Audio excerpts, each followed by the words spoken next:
When David Foster is in the audience and he applauds, and then takes it a step further and joins you on stage. I'm John Beaudin from Rock History Music. But then a couple weeks ago, you told. So yeah. So had you guys knew each other, or? Well, we had worked together. Let's see. Right after I left the Righteous Brothers and I moved to the desert, I became a vocal music director for a church down in Southern California called the Crystal Cathedral. It was Dr. Schuler, Robert Schuler. And so I was a vocal music director where I whoever the guest artist was that week, and, you know, a lot of famous artists came through for the services. So my job was to contract the right singers for the right sound. So if I had, for example, if I had Crystal Gale or BJ Thomas, I would look for either the gospel singer, background singers, or country singers, or so whoever it was.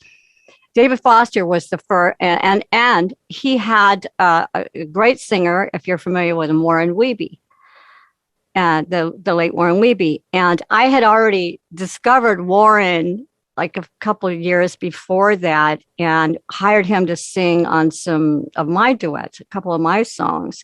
But David brought him to the Crystal Cathedral, you know, because that was his show pony. And so we had the orchestra, David Foster, we had Warren Weeby, and I had every extraordinary singer I could round up, you know, to back all these people up. So that's where I met them, and we did that for a couple of years, I think, and then you know, then everybody went all their separate ways, and I've also done some writing, some co-writing on some music for him. But recently, I work at and I won't say where because out of, you know, but I've been working the country clubs here as a solo pianist for many years because A, it's really good pay, and B, it's a beautiful, upscale, gorgeous landscape atmosphere, and the one I'm at right now, I get to play a 9-foot Bosendorfer, and so I'm just in my own little world in there. I'm just sitting there going, "Oh my God, I love this piano. Oh my God, I love my job. Oh my God, I just." In walks David Foster one night, and I'm like, and he's sitting in the back with his family, you know, and my manager came out and said, "You have a request for the prayer." And I said, okay, because he knew that I played it, right? Because, you know, they get used to hearing my songs every night. And I said, you had a request for the prayer. And I said, okay. And I didn't realize at the time he was actually the one requesting it because he thought David Foster should hear me play the prayer. And I'm thinking, I'm probably not going to be anywhere near his version, but sure, I'll humor you. But so I played it. And they were the only table in the room. They were in the far corner, and it got very quiet. But at the time, I couldn't see who they were. I just saw this party of about 6 or 8 people in the corner, and nobody told me who it was. So, you know, so I'm playing, and I get done, and then I hear this like kind of sigh, and then I hear, and I was like, God, no one here ever claps because they're eating dinner and drinking. And I look up, and this gentleman comes walking toward me, and it's David Foster. And I'm like, oh my God.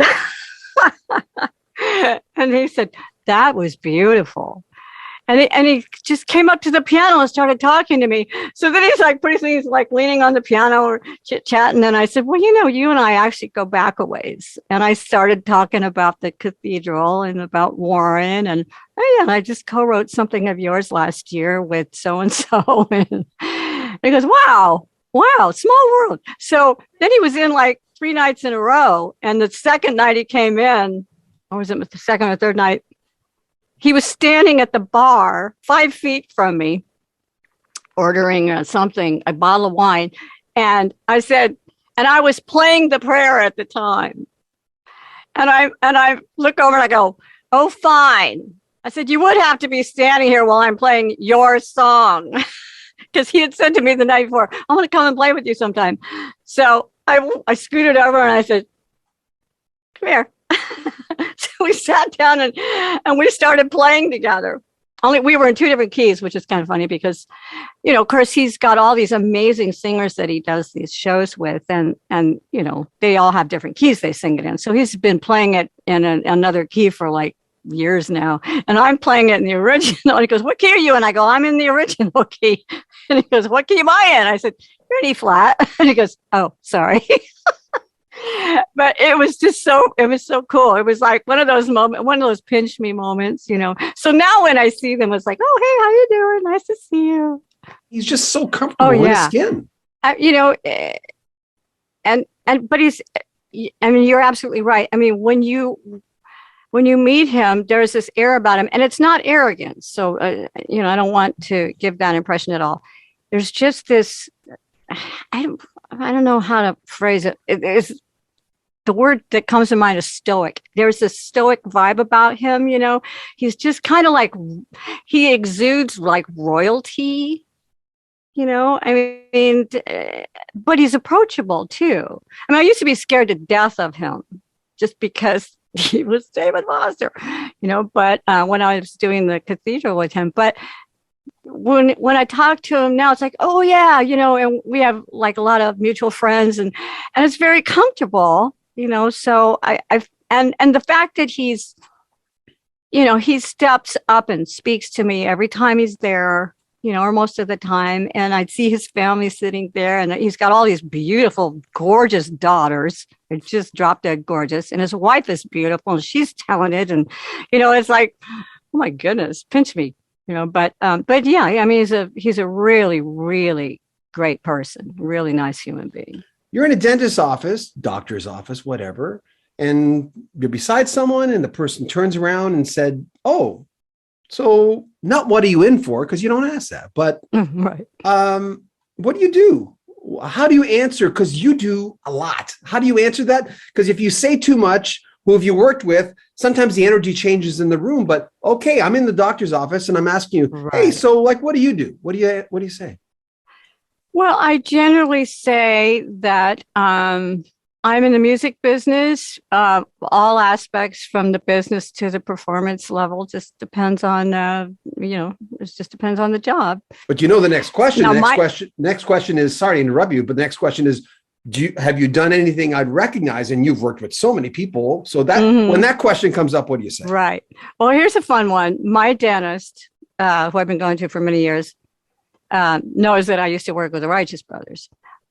He says to the girl who asked me that question, the tech, she used to work with the Righteous Brothers. And so here I've got this apparatus hanging out of my mouth. And he goes, "Go ahead, sing something." I'm like, "You smart ass." But, so, and then one time, one of our songs came on, in the in-house music, and I'm sitting there humming because I was, on funny gas, They're